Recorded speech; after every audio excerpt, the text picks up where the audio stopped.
Ever pondered why some medications are administered rectally? It might seem an unusual or even unpleasant method, but it's a significant part of healthcare practice, and for good reasons. Rectal drug administration is a process where medication is inserted into the rectum, where it's absorbed into the bloodstream. It's a chosen route when oral administration is not suitable or possible. For instance, if a patient is unconscious, vomiting, or unable to swallow. The forms of medication that can be administered this way range from suppositories, ointments, to enemas. But why would healthcare professionals opt for this method? One main advantage is that it bypasses the stomach and most of the small intestine. This means the medication avoids the acidic environment of the stomach and the first-pass metabolism in the liver, leading to a higher bioavailability of the drug.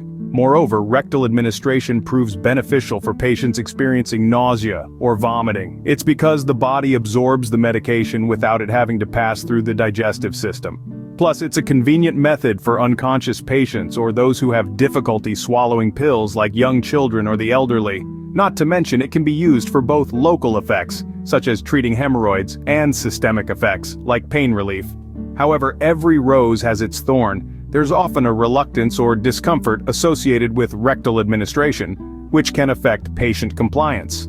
The absorption can be inconsistent due to differences in rectal mucosa conditions, the presence of fecal matter, and individual physiological differences. Some drugs are poorly absorbed via the rectal mucosa, limiting the effectiveness of this route for certain medications. And of course, some patients may experience irritation or discomfort in the rectal area, particularly with frequent use. Let's dive a little deeper into the types of formulations. Suppositories are solid forms that melt at body temperature within the rectum to release medication.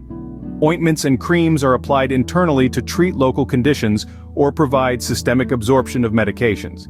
Enemas are liquid solutions introduced into the rectum to clear the bowels or administer drugs for local or systemic effect. The procedure for administration involves preparation, insertion, and post-insertion care. The patient is positioned comfortably, typically lying on one side with knees bent. The caregiver wears gloves, lubricates the suppository or applicator if necessary, and gently inserts it into the rectum. After insertion, the patient is advised to remain lying down for a few minutes to prevent the suppository from slipping out and to ensure better absorption. In conclusion, rectal drug administration, despite its challenges, is a valuable method for delivering medications, especially when oral administration is impractical or impossible. It remains a critical method in certain clinical circumstances, offering both systemic and local therapeutic effects. So, the next time you encounter a medication administered rectally, remember there's a method to the madness.